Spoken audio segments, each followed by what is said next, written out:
In this video, let's talk about how you can choose a good domain name for your business. It's very important because it's your brand and it's very often the very first thing people see. This video is brought to you by Appy Pie Academy. About your business even before they come to your site, when they choose to click on it or not from somewhere on the web. So people think you can't get a good domain name, but you can still get plenty of great good.com domains. What you should try to do is keep it relatively short, 2 to 3 syllables. If you go longer, it's okay. It's not the end of the world, but you should make an effort to stay short on it. And usually they should be English words that are easy to spell. I say usually because what if you have an international business or a non-US business, then of course you don't need English words. But generally you want words that are simple and easy to spell and easy to remember, because people will forget everything. I used to have a website, comehike.com, about hiking, comehike.com. I thought it was so easy. 2 English words, 2 syllables, impossible to forget, I thought. And then people would forget all the time. They would be like, go hiking? What is it? Is it go hike? So then I realized, oh my God, people will forget. To make it as easy as possible for people. And of course, give hints about your brand. It doesn't have to be exactly what the business is, but at least a little bit of a hint to it. And of course, before you get your domain, you want to check social media handles and existing trademarks to make sure that that name that you're thinking about is not trademarked. Some people ask, what about getting exact match domain? Exact match domain are, like, let's say if you're selling shoes, your domain would be shoes.com. And so when people search for shoes, your site will have a much higher chance to come up in Google because it's obviously the domain is shoes, the search is shoes. And so especially earlier on, like 10 years ago, 15 years ago, the exact match domain used to rank amazingly well in search, and they were very, very popular. Of course, it's very hard to even get an exact match domain for something very lucrative, but it's still possible at times. The question is it worthwhile? It still makes a difference, but it also has some problems, because if you need to change direction later, then your exact match domain will restrict your brand flexibility, because that same exact example, comehike.com, if I wanted to expand into camping or skiing, it would be hard because the name hike is right there in the domain. So if I had named it come do outdoor stuff, that's too long. But you see, I did it more generalized, like outdoor. Then of course camping and skiing would be all under that. So exact match domains, they do help now a tiny bit for SEO, but they also restrict your brand. So it's a decision. If you aren't sure that your business is going to be exactly the same in the future, you might want to stay with a more general brand, and that goes for your domain, because specifics, they just decrease your flexibility. And what you want to do is, of course, stay away from .net, .biz, .info, and even sometimes .co. I know .co are popular now, but a lot of consumers outside the tech world, they're not sure about this .co, and they're always going to ask, is it .co? Is it .com? You don't want the domain to be distracting from your core business. You want to get to the more important things.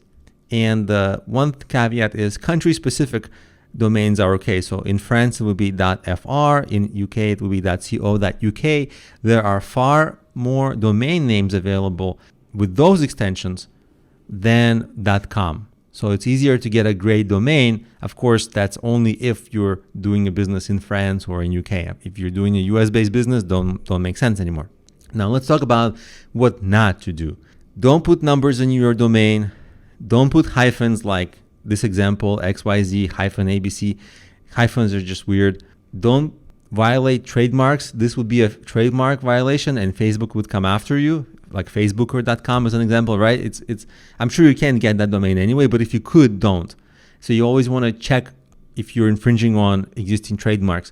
There are ways to check on your own. You just Google around for it. This course is not about checking for trademarks, but you should definitely Google how to check for trademarks. It's very simple. Trademarks are publicly available information, and you can just find if something is trademarked. And don't rush into a domain. A lot of people think, oh, if I don't get it now, people will buy it. Most of the time, that's not true. Take a while before you decide, because you'll be stuck with it for a long time if you get it wrong. So get a lot of feedback on your domain, get a lot of opinions, and only buy it a little later. So let yourself kind of think about it, and avoid weird spellings, because people just won't remember that. And every time people forget or they feel confused, they're gonna feel bad about themselves and feel stupid and just not do business. That just causes them kind of to go away or not engage. So the easier you can make things for people, the better always. Now, buying domains. You can get your domain name, your first domain name, for free if you buy hosting on bluehost.com. They have that perpetual good offer all the time.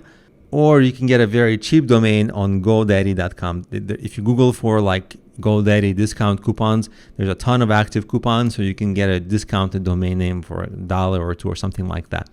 So buying them is no problem. So that's essentially how you go about shopping for a domain and researching your domain and getting the right one.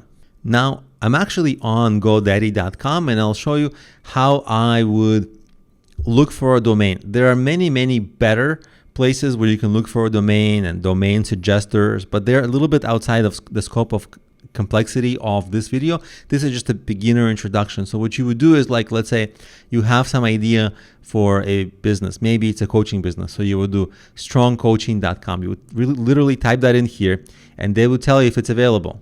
You see, they say it's taken. So they tell you all these other ones are available, like they give you suggestions, right? Strong Coaching Services. Okay. You know, it's a boring sounding domain name, but it's clear. So it's not terrible. I wouldn't buy it though, but it's passable. And you would browse here. Don't get any of this Mobi, Club, nothing, that site. Don't get any of this. But if you have anything like .com suggested, like Strong Coaching in Strong Coaching Center, okay, like if that resembles what you're doing, then sure, that you will get that domain. But then you can just keep searching. Instead of Strong Coaching, you may be like Epic, right? So you would just try different words. Of course, that one is taken. A lot of the domains around coaching are taken, but as long as you play around and you maybe use a thesaurus, would give you ideas for different keywords, and you try like one or two terms, like Epic Coaching, Strong Coaching, and then you'd get into like something interesting. Now, here's an example that I just found randomly. Now, this violates a lot of our rules, so I would not recommend this per se, but here's the sky is the limit coaching. It's quirky and fun, which is good, but it's a little too long and it's too many words and it sounds awkward. So I would not get this, but you can see how you can play around with the prefixes and suffixes.